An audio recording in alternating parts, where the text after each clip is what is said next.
আল্লাহর হাবিবের জলিলুল কদর সাহাবী আউফ ইবনে মালিক আল আশজাঈ রাদিয়াল্লাহু তাআলা আনহু, ওনার একটাই কলিজার টুকরা সন্তান ছিল। কাফেররা তার সন্তানকে বন্দী করে ফেলল। স্বামী স্ত্রী অঝড় দ্বারায় কাঁদতে লাগলেন, একটাই সন্তান, এও যদি চলে যায় ভবিষ্যৎ চলবে কেমন করে? সাহাবীর স্ত্রী সাহাবীকে বললেন, আপনি দ্রুত রাহমাতুল লিল আলামিন আল্লাহর হাবিবের কদমে চলে যান, সন্তান হারানোর বিপদ থেকে বাঁচার ব্যবস্থা পেয়ে যাবে। বুক ভরা দুঃখ আর চক্ষু ভরা পানি নিয়ে সাহাবী আল্লাহর হাবিবের কদমে আসলেন। সাহাবী বললেন, ইয়া রাসূলুল্লাহ, ইয়া হাবিবাল্লাহ, একটাই মাত্র সন্তান আমার, কাফেরেরা তারে বন্দী করে ফেলেছে, আমার সন্তান আমি ফেরত চাই। রাসূলুল্লাহ তাকে সবক দিলেন, ইত্তাকিল্লাহ ওয়াসবির, তুমি আল্লাহকে ভয় করো, আল্লাহর উপর ভরসা রাখো আর ধৈর্য ধরো। ওয়া আমুরুকা ওয়া ইয়্যাহা আন তাস্তাকসিরা মিন কওলি লা হাওলা ওয়ালা কুওয়াতা ইল্লা বিল্লাহ, আর আমি তোমাকে ও তোমার স্ত্রীকে আদেশ করছি, সন্তান হারানোর বিপদ থেকে বাঁচার জন্য তোমরা দুজনই বেশি বেশি লা হাওলা ওয়ালা কুওয়াতা ইল্লা বিল্লাহ দোয়াটা পড়তে থাকো। আল্লাহর হাবিবের উম্মত, আমাদেরকে আল্লাহ যে কি সম্পদ দিয়েছেন, একটা দোয়া, কানজুম মিন কুনুজিল জান্নাহ। সুবহানাল্লাহ বলবেন না? বিপদে আপদে যত বড় মুসিবত হোক, সকাল সন্ধ্যা হাজার হাজার বার পড়বেন, লা হাওলা কুওয়াতা না কুওয়াতা, শুদ্ধ উচ্চারণ করেন, লা হাওলা ওয়ালা কুওয়াতা ইল্লা বিল্লাহিল আলিয়্যিল আযীম। আপনার অজান্তে বিপদ থেকে বাঁচার পথ আল্লাহই করে দিবে। আপনার তো বিপদে পড়লে আগে যান পুলিশের কাছে, ছেলে বিদেশ যেতে পারে না, মায়ের রোগ, বউ ক্যান্সার, ছেলে কথা শোনে না, যায় কবিরাজের কাছে। বাংলাদেশে অধিকাংশ কবিরাজি টাউটার, পয়সা নিবে ঠিক, তারপর আপনাকে এমন কথা বলবে জীবনে হবে না। আটলান্টিকের 7 ফোঁটা পানি, বঙ্গোপসাগরের লবণ, বান্দরবনের কেওড়া পাতা, সুন্দরবনের গোলপাতা, টাকা তো দিচ্ছেন, কিন্তু এগুলো আনতে আনতে কিয়ামত চলে আসবে। তো কবিরাজদের কাছে যাবেন না। আল্লাহওয়ালা পীর বুজুর্গ যদি রুকিয়া শারঈয়া কোরআন সুন্নাহ মোতাবেক আমলিয়াত দেয়, ওইটা নিতে পারবে। ঠিকটা তো ঠিক মতো কইলেন না? তার মানে কবিরাজদের কাছে ধরা খাইছেন আপনারা।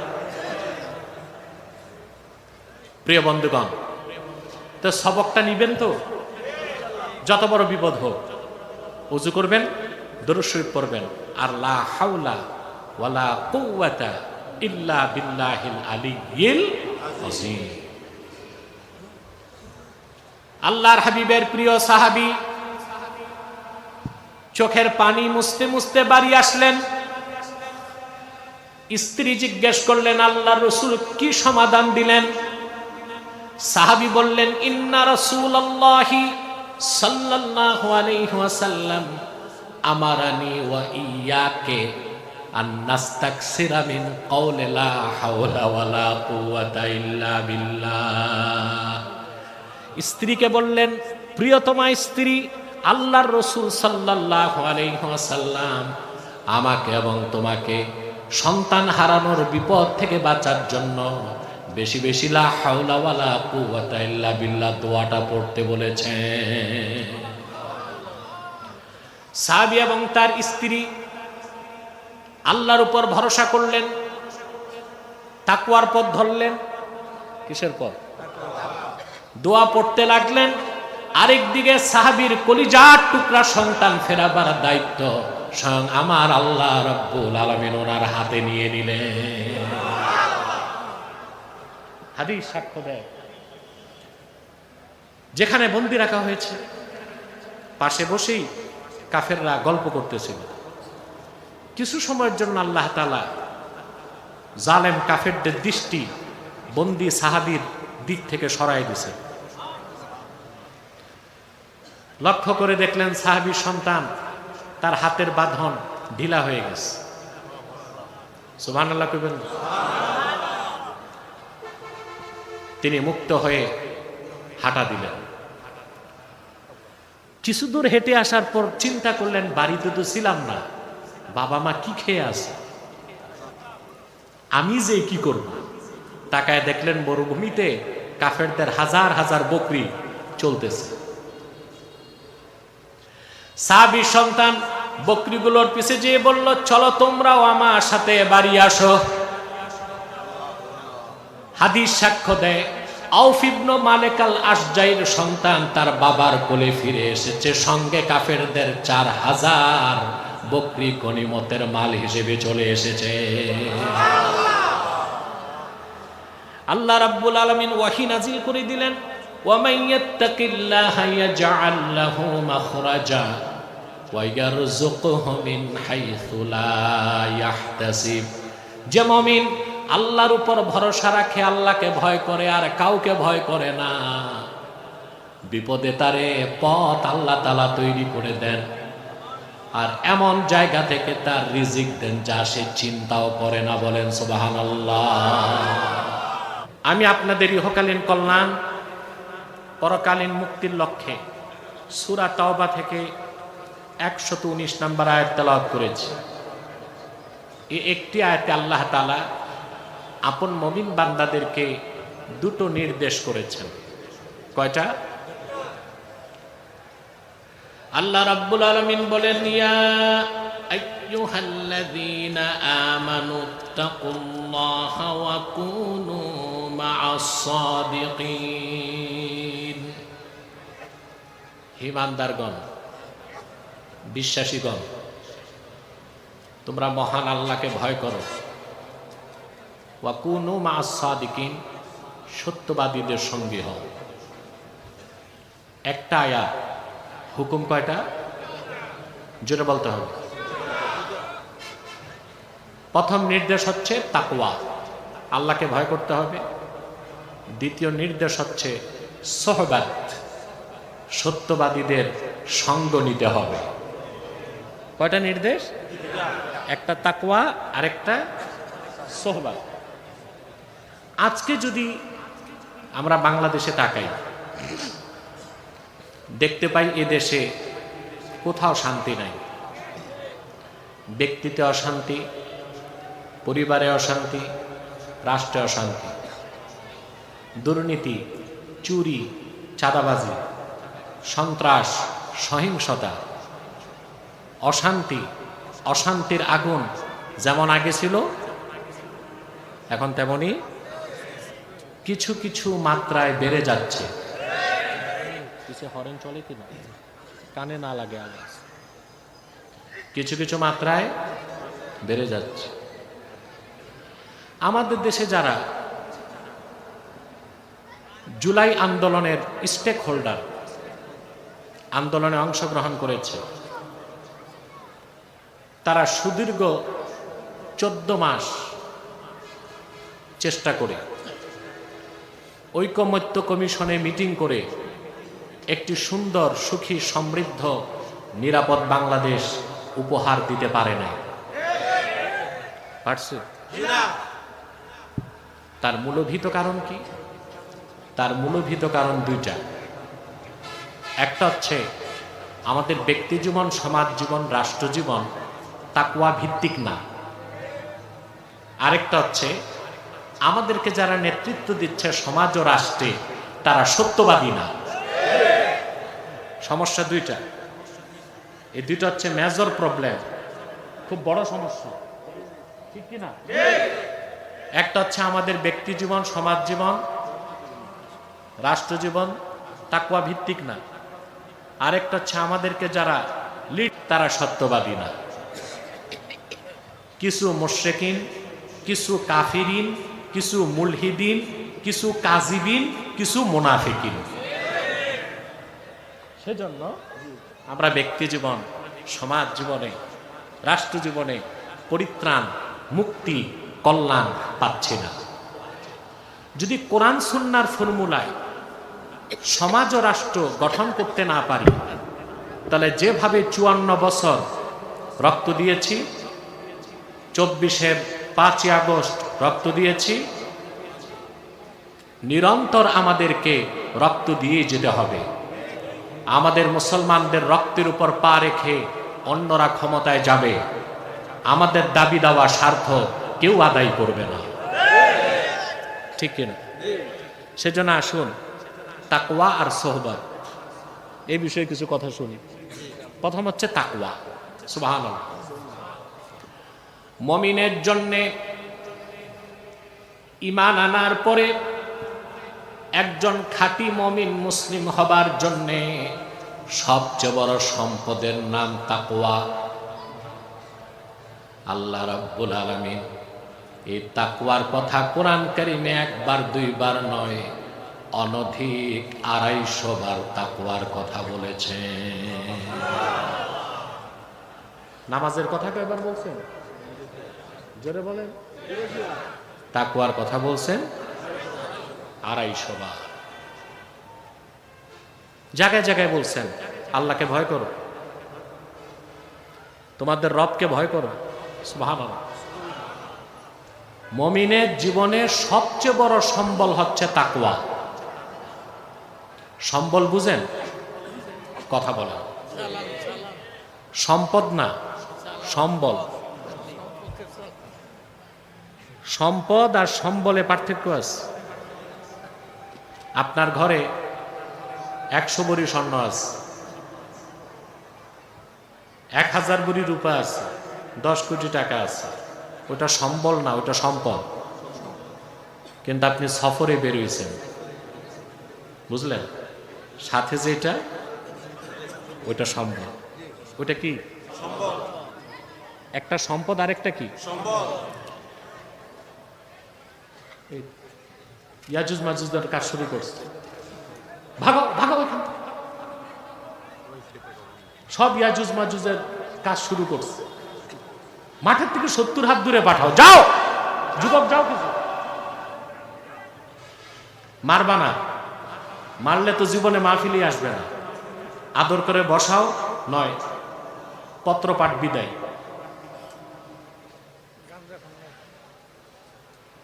একটা হচ্ছে সম্পদ, আরেকটা কি?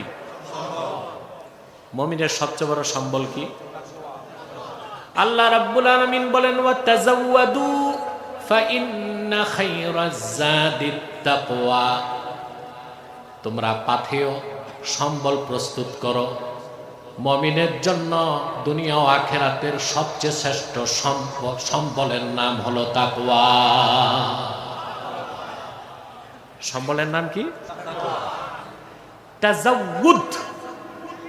এটার অর্থ ইত্তেখাজুজ জাত। ইত্তেখাজুজ জাত তৈরি করা। জাত জাত জাত কাকে বলে? ইমাম বদরুদ্দিন আইনি বুখারী শরীফের হাদিসের ব্যাখ্যায় লিখেছেন, আত-তাআমুল্লাযী ইস্তাসহিবুহুল মুসাফির। মুসাফির যখন সফরে বের হয়, সঙ্গে যেটা রাখে খাদ্য, ওইটাকে বলা হয় কি? জাত। তা আল্লাহ বলেছেন মুমিনরা সফরের খাদ্য, জাত, সম্বল প্রস্তুত করো। মূলত হুকুমটা আল্লাহ করেছেন হাজীদেরকে। যারা হজ করতে যাবে তারা যেন সফরের সম্বল সঙ্গে রাখে। কারণ হাজী যদি হজে যায়, সম্বল না থাকে, তাকে তো ভিক্ষা করতে হবে। কি করতে হবে?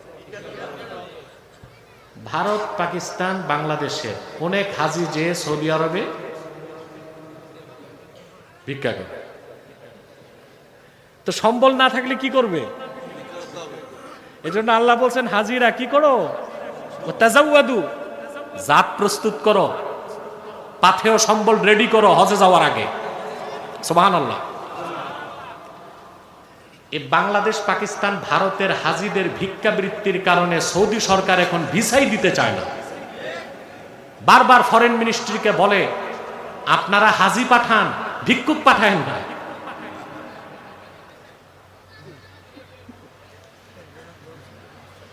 হাজিদের জন্য হুকুমটি খাস, বাকিদের জন্য আম।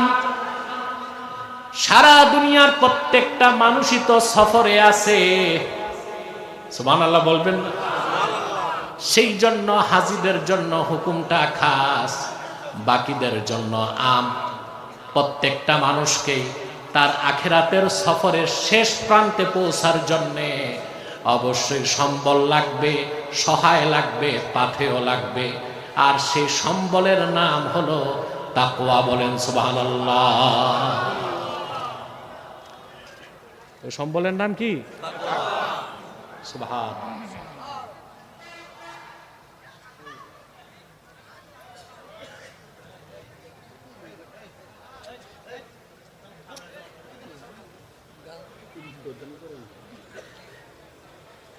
এগুলো তো আগে ছিল না, এখন বের হয়েছে কোত্থেকে?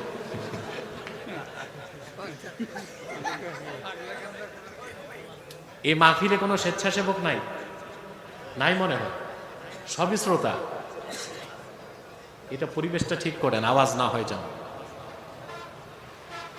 আমি বেশি রাত কষ্ট দিব না, খুব জরুরি কথাগুলো বলেই বিদায় নিব ইনশাআল্লাহ। ঠিক আছে না? অনেক আলোচক আরো থাকতে পারে, আলোচক আমার পরে হয়তো বা আলোচনা করবেন।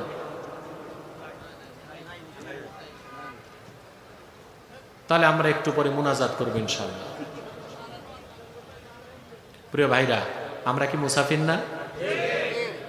তো সম্বল শুধু হাজিদের লাগবে না, সবার লাগবে। হাজিদের সম্বল কি? ছাতু, শুকনা গোশত, প্রয়োজনীয় কাপড়, ঠিক না? আমরা তো মুসাফির। আমাদের সফর শুরু হয়েছে আত্মার জগৎ থেকে। আমরা ছিলাম আলমে আরওয়াহে, সেখান থেকে সফর করে এসেছি যেখানে এটা আলমে আসবাব, বস্তু জগৎ। এখান থেকে সফর করে যাব আলমে বারজাখ, কবরের জগৎ। সেখান থেকে সফর হবে আলমে মাহশার, হাসর ময়দান।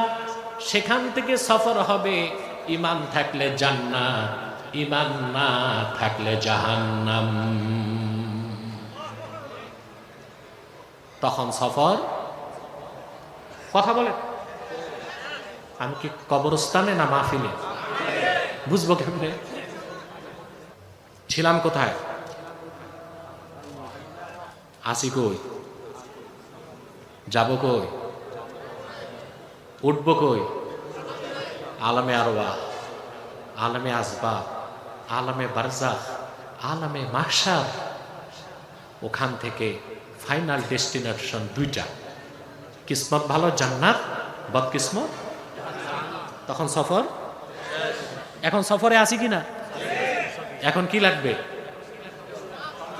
সম্বল। কি লাগবে? হাসর ময়দান থেকে চূড়ান্ত গন্তব্য দুইটা। فأما من طغى وآثر الحياة الدنيا فإن الجحيم هي المأوى। আর যে ব্যক্তি সীমা লঙ্ঘন করল, দুনিয়ার জীবনকে আখিরাতের উপর প্রাধান্য দিল, হিসাব বিকাশের পর জাহান্নাম হবে তার বাড়ি। ওয়া আম্মা মান খাফা মাকামা রাব্বিহি ওয়া নাহান নাফসা আনিল হাওয়া। আর যে ব্যক্তি আল্লাহর সামনে দাঁড়াবার ভয় অন্তরে পোষণ করলো, এরই নাম তাকওয়া। এর নাম কি? তাকওয়া। আল্লাহর সামনে দাঁড়াতে হবে, হিসাব দিতে হবে, ভালো কাজের পুরস্কার, খারাপ কাজের তিরস্কার। এই ভয়টা যে পৃথিবীতে লালন করলো আর মন যা চাইলো তা করলো না, আল্লাহ বলেন সেই মুত্তাকি তার বাড়ি হবে জান্নাত। বলেন সুবহানাল্লাহ। এখন বলেন তো, ইহকাল পরকালের মুক্তি, কল্যাণ, সফলতা, সমৃদ্ধি সব কিছুর জন্য দরকার কি? এই তো বুঝে গেছেন আলোচনার ধারা। আল্লাহ এটাই নির্দেশ করেছেন, ইয়া আইয়ুহাল্লাযীনা আমানুত্তাকুল্লাহা ওয়া কুনু মা'আস সাদিকিন। ঈমানদারগণ, তোমরা মহান আল্লাহকে ভয় করো আর সত্যবাদীদের সঙ্গী হও। তাকওয়া কত বড় সম্পদ! এই পৃথিবীর সর্ববিধ কল্যাণ, সফলতা, মুক্তি, পরিত্রাণ, সম্মান, সমৃদ্ধি, আখেরাতে নাজাত এবং জান্নাত শুধুই তাকওয়ার পথে। এই সব মুত্তাকির জন্য। কার জন্য? সম্মানটা কই? পৃথিবীতে মানুষ যত কিছু করে দুইটা জিনিসের জন্য। রাজনীতি, অর্থনীতি, ব্যবসা, চাকরি, সবকিছু দুইটা জিনিসের জন্য মানুষ করে, শক্তি, সম্মান। শক্তি, টাকা কিন্তু বড় শক্তি মানুষের কাছে, ঠিক না? আবার যারা নেতা হয় তাদের শক্তি হচ্ছে ম্যান্ডেট। কি শক্তি? কি? চারটা জিনিসকে পৃথিবীর মানুষ শক্তি মনে করে। মানি, আরে বলেন, টাকা, মিডিয়া। আমাদের দেশের অবস্থা দেখেন না? আল্লাহর কোনো অলি যদি ফোন দেয় থানায়, কথা শুনবে না। আর সাংবাদিক ফোন দিলে ওসি সাহেব চেয়ার থেকে দাঁড়ায় যাবে। কারণ বাংলাদেশে সাংবাদিক মানি সাংঘাতিক। অধিকাংশ সাংবাদিক, সব না, অধিকাংশ সাংবাদিক কি সাংঘাতিক। এরাও চাঁদাবাজি করে, এরাও ডাকাতি করে। চাঁদাবাজ আর ডাকাতরা করে অস্ত্র ঠেকায়া, সাংবাদিকরা করে কলম ঠেকায়া। কারণ এই যে মিডিয়া, এটা একটা শক্তি। এটা কি শক্তি? একটা হচ্ছে মানি, আরেকটা হচ্ছে মিডিয়া, আরেকটা হচ্ছে ম্যান্ডেট, আরেকটা হচ্ছে মাসাল। এই চারটা শক্তির জন্য মানুষ সব করতেছে। ব্যবসা করতেছে, চাকরি করতেছে, রাজনীতি করতেছে, একজন একজনকে মারতেছে। মূলত দুইটা, সম্মান আর শক্তি। মানুষ যে পথে সম্মান চায়, এখানে সম্মান আছে? এখানে দেখা যায় কখনো ফুলের মালা, কখনো জুতার মালা। যারা ১.৫ বছর আগে দুর্দণ্ড প্রতাপে দেশ চালালো, যাদের গাড়িতে ফ্ল্যাগ উড়েছে, আগে পিছে পুলিশ দৌড়িয়েছে, এই লোকগুলো ২৪ ঘন্টার ভিতরে বাংলাদেশ ছেড়ে আসাম আর ত্রিপুরার জঙ্গলে পালাইছে। তো সম্মান কই? কেউ উড়ে, কেউ ঘুরে। বেশি পালাইছে আপনাদের আখাউড়া দিয়ে। আর যিনি খলনায়িকা, উনি পালাইছেন উড়ে। এই সম্মান, সম্মান হচ্ছে তাকওয়ার পথে। আল্লাহ রাব্বুল আলামিন বলেন, ইয়া আইয়ুহান নাসু ইন্না খালাকনাকুম মিন যাকারিন ওয়া উনসা ওয়া জাআলনাকুম শুউবান ওয়া ক্বাবাইলা লিতাআরাফু ইন্না আকরামাকুম ইনদাল্লাহি আতকাকুম। আল্লাহ রাব্বুল আলামিন বলেন, ওহে মানব জাতি, আমি তোমাদেরকে একজন পুরুষ একজন নারী থেকে সৃষ্টি করেছি। অতঃপর তোমাদেরকে বিভিন্ন গোত্র এবং বংশে বিন্যস্ত করেছি।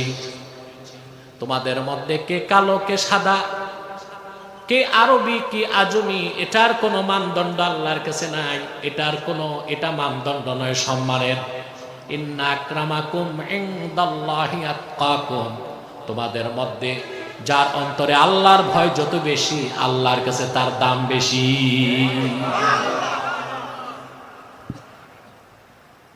আলেমদেরকে কত নির্যাতন করছে বাংলাদেশ, কথা বল।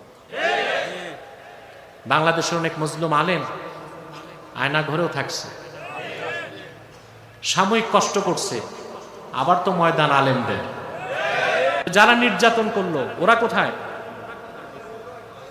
কেউ জেলে, কেউ মামুর বাড়ি, কেউ জঙ্গলে, ঠিক কিনা? তাহলে বোঝা যাচ্ছে এই পার্থিব কোন স্বার্থে স্থায়ী সম্মান না, পরিপূর্ণ সম্মান মুমিনের জন্য তাকওয়ার পথে। আল্লাহকে যে যত বেশি ভয় পাবে তার দাম তত বাড়তে থাকবে, বলেন সুবহানাল্লাহ, ঠিক কিনা? যে ব্যক্তি তাকওয়াকে লালন করবে, আল্লাহকে ভয় করবে, তাকওয়ার গুণে গুণান্বিত হবে, এই পৃথিবীতে পাহাড় সম বিপদ আল্লাহ তার জন্য পানির মতো নরম করে দিবে।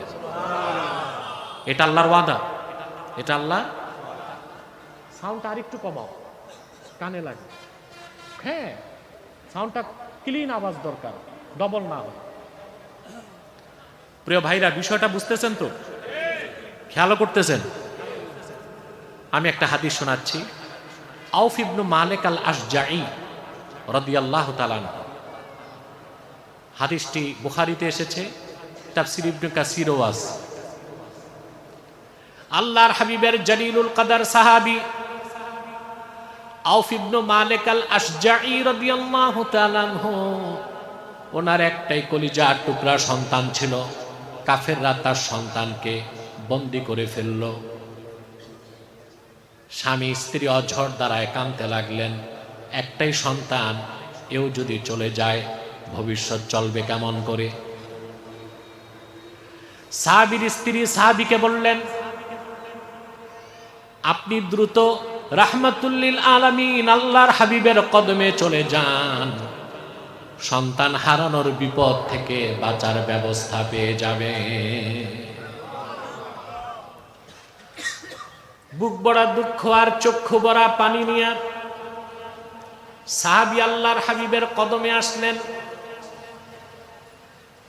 সাহাবী বললেন, ইয়া রাসূলুল্লাহ, ইয়া হাবিবাল্লাহ, একটাই মাত্র সন্তান আমার, কাফেরেরা তারে বন্দী করে ফেলেছে, আমার সন্তান আমি ফেরত চাই। রাসূলুল্লাহ তাকে সবক দিলেন, ইত্তাকিল্লাহ ওয়াসবির, তুমি আল্লাহকে ভয় করো, আল্লাহর উপর ভরসা রাখো আর ধৈর্য ধরো। ওয়া আমুরুকা ওয়া ইয়্যাহা আন তাস্তাকসিরা মিন কওলি লা হাওলা ওয়ালা কুওয়াতা ইল্লা বিল্লাহ, আর আমি তোমাকে ও তোমার স্ত্রীকে আদেশ করছি, সন্তান হারানোর বিপদ থেকে বাঁচার জন্য তোমরা দুজনই বেশি বেশি লা হাওলা ওয়ালা কুওয়াতা ইল্লা বিল্লাহ দোয়াটা পড়তে থাকো। আল্লাহর হাবিবের উম্মত, আমাদেরকে আল্লাহ যে কি সম্পদ দিয়েছেন, একটা দোয়া, কানজুম মিন কুনুজিল জান্নাহ, সুবহানাল্লাহ বলবেন না? বিপদে আপদে যত বড় মুসিবত হোক, সকাল সন্ধ্যা হাজার হাজার বার পড়বেন, লা হাওলা কুওয়াতা না কুওয়াতা, শুদ্ধ উচ্চারণ করেন, লা হাওলা ওয়ালা কুওয়াতা ইল্লা বিল্লাহিল আলিয়্যিল আযীম। আপনার অজান্তে বিপদ থেকে বাঁচার পথ আল্লাহই করে দিবে। আপনার তো বিপদে পড়লে আগে যান পুলিশের কাছে, ছেলে বিদেশ যেতে পারে না, মায়ের রোগ, বউ ক্যান্সার, ছেলে কথা শোনে না, যায় কবিরাজের কাছে। বাংলাদেশে অধিকাংশ কবিরাজি টাউটার, পয়সা নিবে ঠিক, তারপর আপনাকে এমন কথা বলবে জীবনে হবে না। আটলান্টিকের 7 ফোঁটা পানি, বঙ্গোপসাগরের লবণ, বান্দরবনের কেওড়া পাতা, সুন্দরবনের গোলপাতা, টাকা তো দিচ্ছেন, কিন্তু এগুলো আনতে আনতে কিয়ামত চলে আসবে। তো কবিরাজদের কাছে যাবেন না। আল্লাহওয়ালা পীর বুজুর্গ যদি রুকিয়া শারঈয়া কোরআন সুন্নাহ মোতাবেক আমলিয়াত দেয়, ওইটা নিতে পারবে। ঠিকটা তো ঠিক মতো কইলেন না? তার মানে কবিরাজদের কাছে ধরা খাইছেন আপনারা। প্রিয় বন্ধুগণ, তো সবকটা নিবেন তো? যত বড় বিপদ হোক, ওযু করবেন, দরুদ শরীফ পড়বেন, আর লা হাওলা ওয়ালা কুওয়াতা ইল্লা বিল্লাহিল আলিয়্যিল আযীম। আল্লাহর হাবিবের প্রিয় সাহাবী চোখের পানি মুছতে মুছতে বাড়ি আসলেন। স্ত্রী জিজ্ঞেস করলেন, আল্লাহর রাসূল কি সমাধান দিলেন? সাহাবী বললেন, ইন্না রাসূলুল্লাহি সাল্লাল্লাহু আলাইহি ওয়াসাল্লাম আমারানি ওয়া ইয়্যাকে আন নাস্তাকসিরা মিন কওলি লা হাওলা ওয়ালা কুওয়াতা ইল্লা বিল্লাহ। স্ত্রীকে বললেন, প্রিয়তমা স্ত্রী, আল্লাহর রাসূল সাল্লাল্লাহু আলাইহি ওয়াসাল্লাম আমাকে এবং তোমাকে সন্তান হারানোর বিপদ থেকে বাঁচার জন্য বেশি বেশি লা হাওলা ওয়ালা কুওয়াতা ইল্লা বিল্লাহ দোয়াটা পড়তে বলেছেন। সাহাবী এবং তার স্ত্রী আল্লাহর উপর ভরসা করলেন, তাকওয়ার পথ ধরলেন। কিসের পথ? দোয়া পড়তে লাগলেন। আরেকদিকে সাহাবীর কলিজার টুকরা সন্তান ফেরাবার দায়িত্ব স্বয়ং আমার আল্লাহ রাব্বুল আলামিন ওনার হাতে নিয়ে নিলেন। হাদিস সাক্ষ্য দেয়, যেখানে বন্দী রাখা হয়েছে পাশে বসেই কাফেররা গল্প করতেছিল। কিছু সময়ের জন্য আল্লাহ তাআলা জালেম কাফেরদের দৃষ্টি বন্দী সাহাবীর দিক থেকে সরাই দিয়েছে। লক্ষ্য করে দেখলেন সাহাবীর সন্তান তার হাতের বাঁধন ঢিলা হয়ে গেছে। সুবহানাল্লাহ কইবেন। তিনি মুক্ত হয়ে হাঁটা দিলেন। কিছু দূর হেঁটে আসার পর চিন্তা করলেন, বাড়িতে তো ছিলাম না, বাবা মা কি খেয়ে আছে, আমি যে কি করব। তাকায় দেখলেন মরুভূমিতে কাফেরদের হাজার হাজার বকরি চলতেছে। সাহাবীর সন্তান বকরিগুলোর পিছে যেয়ে বলল, চলো তোমরাও আমার সাথে বাড়ি আসো। হাদিস সাক্ষ্য দেয়, আউফ ইবনে মালিক আল আশজাইর সন্তান তার বাবার কোলে ফিরে এসেছে, সঙ্গে কাফেরদের 4000 বকরি গনিমতের মাল হিসেবে চলে এসেছে। আল্লাহ রাব্বুল আলামিন ওয়াহী নাজিল করে দিলেন, ওয়া মান ইয়াত্তাকিল্লাহা ইয়াজআল লাহু মাখরাজা ওয়া ইয়ারযুকহু মিন হাইসু লা ইয়াহতাসিব। যে মুমিন আল্লাহর উপর ভরসা রাখে, আল্লাহকে ভয় করে আর কাউকে ভয় করে না, বিপদে তারে পথ আল্লাহ তাআলা তৈরি করে দেন আর এমন জায়গা থেকে তার রিজিক দেন যা সে চিন্তাও করে না। বলেন সুবহানাল্লাহ। সম্মান, সমৃদ্ধি, কল্যাণ, পরিত্রাণ, সুখ, শান্তি সবকিছু তাকওয়ার পথে। পরকালে কি? নাজাত এবং জান্নাত। বলেন সুবহানাল্লাহ। পরকালে কি? আল্লাহ কি? সবই তো হয়ে গেছে। হাসানা ফিদ দুনিয়া হাসানা ফিল। সুবহানাল্লাহ বলবেন না? যে ব্যক্তি তাকওয়া ভিত্তিক জীবন যাপন করবে, আল্লাহ রাব্বুল আলামিন তারে শুধু বেহেশত দিবেন না, বেহেশতের উঁচু মাকাম দান করবেন। আল্লাহ কোরআন কারীমে বলেন, কুল আউনাব্বিউকুম বিখাইরিম মিন যালিকুম লিল্লাযীনা তাকাউ ইনদা রাব্বিহিম জান্নাতুন তাজরি মিন তাহতিহাল আনহারু খালিদিনা ফিহা ওয়া আজওয়াজুম মুতাহহারাতুন ওয়া রিদওয়ানুম মিনাল্লাহ।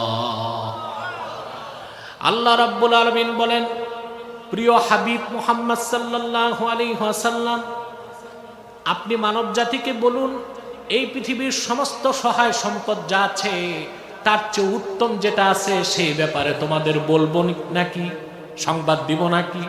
শোনো, যারা আল্লাহকে ভয় করে তাদের রব আল্লাহর কাছে তাদের জন্য রয়েছে মুত্তাকিদের জন্য অসংখ্য জান্নাত, যেই জান্নাত সমূহের নিচ দিয়ে স্বচ্ছ পানির ফোয়ারা প্রবাহিত আছে। সেই জান্নাতে তাদের জন্য রয়েছে আজওয়াজুম মুতাহহারা, পবিত্র অসংখ্য স্ত্রী তারা পাবে। সুবহানাল্লাহ বলবেন। দুনিয়ার স্ত্রী আর জান্নাতের স্ত্রী এক? জান্নাতে যে স্ত্রী পাবেন আল্লাহ তাদের ব্যাপারে বলেছেন আজওয়াজুম মুতাহহারা, চিরকাল তারা পবিত্র ছিল, চিরকাল পবিত্র থাকবে। সুবহানাল্লাহ বলবেন। কোনোদিন সৌন্দর্য কমবে না, আকর্ষণ কোনোদিন কমবে না। পৃথিবীতে আপনার স্ত্রী যত সুন্দরী হোক, মিস ওয়ার্ল্ড হোক, বয়স বাড়বে, চামড়া কুচকে যাবে, ঠিক না? তারপরে দেহের সৌষ্ঠব কমে যাবে, সৌন্দর্যের লাবণ্য কমে যাবে, এক সময় আপনার আর তার প্রতি আকর্ষণ থাকবে না। কিন্তু জান্নাতে আল্লাহ রাব্বুল আলামিন যে স্ত্রী দিবেন, তাদের সৌন্দর্য যত দিন যাবে তত বাড়বে। হাদিস সাক্ষ্য দেয়, মুমিন যখন বেহেশতে তার স্ত্রীর দিকে তাকাবে, হুরের দিকে তাকাবে, সৌন্দর্য উপভোগ করবে, আবার দৃষ্টি ঘুরায় আবার তাকাবে, সৌন্দর্য বেড়ে যাবে, আবার চোখ ফিরে আবার তাকাবে, সৌন্দর্য বেড়ে যাবে। কোনদিন বেহেশতের স্ত্রীর প্রতি সৌন্দর্য কমবে না, বলেন সুবহানাল্লাহ। ওয়া রিদওয়ানুম মিনাল্লাহ, আর থাকবে মুত্তাকিদের জন্য আল্লাহর পক্ষ থেকে সন্তুষ্টি, বলেন সুবহানাল্লাহ। সন্তুষ্টিটা কি? আল্লাহর সন্তুষ্টি কি? এটাই হবে মুমিনের বেহেশতে আল্লাহর পক্ষ থেকে সবচেয়ে বড় নেয়ামত, বলেন সুবহানাল্লাহ। বুখারী শরীফের হাদিস, রাসূলুল্লাহ সাল্লাল্লাহু আলাইহি ওয়াসাল্লাম বলেছেন, বেহেশত, এই আমার দিকে তাকান, এদিক তাকান, মনোযোগ দেন। আমরা খোলা আকাশের নিচে বসে আছি, আল্লাহ তো রহমতের নজরে তাকায় আছেন। একটু পর যে হাত পেতে দিব, গুনাহ মাফ হবে যে আশা আছে সবার। আল্লাহ কবুল করুন। আল্লাহ তাআলা বেহেশতীদেরকে ডাক দিয়ে বলবেন, বেহেশতীরা, তোমরা কি আমার উপর সন্তুষ্ট আছো? জান্নাতীরা বলবে, রব্বুল আলামিন, যা চেয়েছি তা পেয়েছি, যা চাই নাই তাও তো পেয়েছি। গোটা সৃষ্টির মধ্যে কোন সৃষ্টিকে এত মর্যাদা দেন নাই, আমরা আপনার উপর রাজি আছি। আল্লাহ বলবেন, বান্দারা শোনো, সবচেয়ে বড় নেয়ামতের ঘোষণাটা দিচ্ছি এখন। আমি আল্লাহ তোমাদের উপর রাজি হয়ে গেলাম, আর কোনোদিন নারাজ হব না। এটা হচ্ছে রিদওয়ানু মিনাল্লাহ, আল্লাহর পক্ষ থেকে সন্তুষ্টি। এটা একমাত্র মুত্তাকির জন্য, বলেন সুবহানাল্লাহ। তাকওয়া ভিত্তিক জীবন যাপন যে করবে। এখন তাকওয়া অর্থ কি তাই তো বুঝি না। আমরা মনে করি যার লম্বা দাড়ি, টুপি, জুব্বা, কুর্তা আছে, সব তাকওয়া তার মধ্যে। বিষয়টা কি তাই? টুপি, দাড়ি, জুব্বা, কুর্তা, লেবাস, এটা তাকওয়া নয়। লেবাসুত তাকওয়া, এটা তাকওয়ার লেবাস। তাকওয়া কোথায়? অন্তরে। সুবহানাল্লাহ বলে।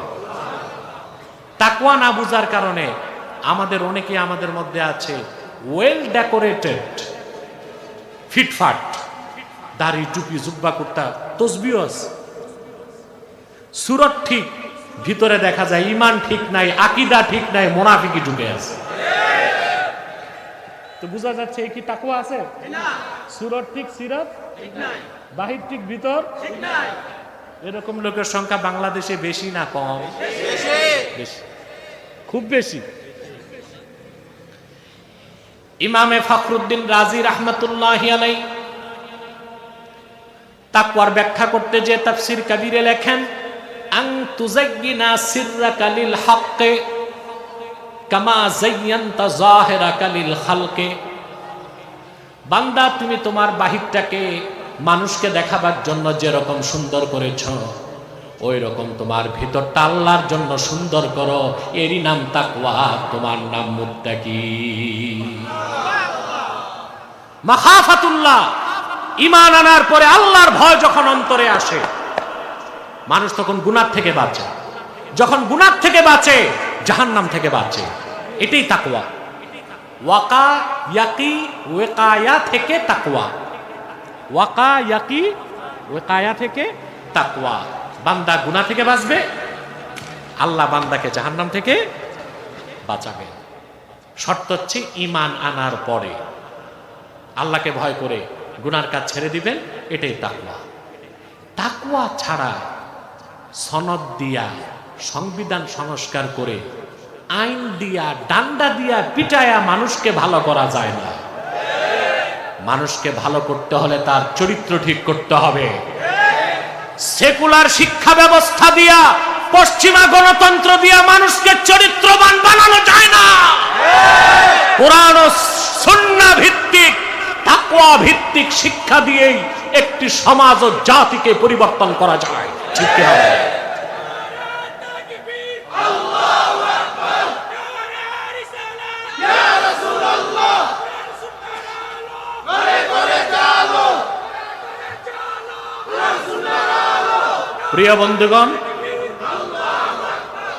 প্রিয় বন্ধুগণ, দেশে এখন চলতেছে গণভোট নিয়ে টানাটানি।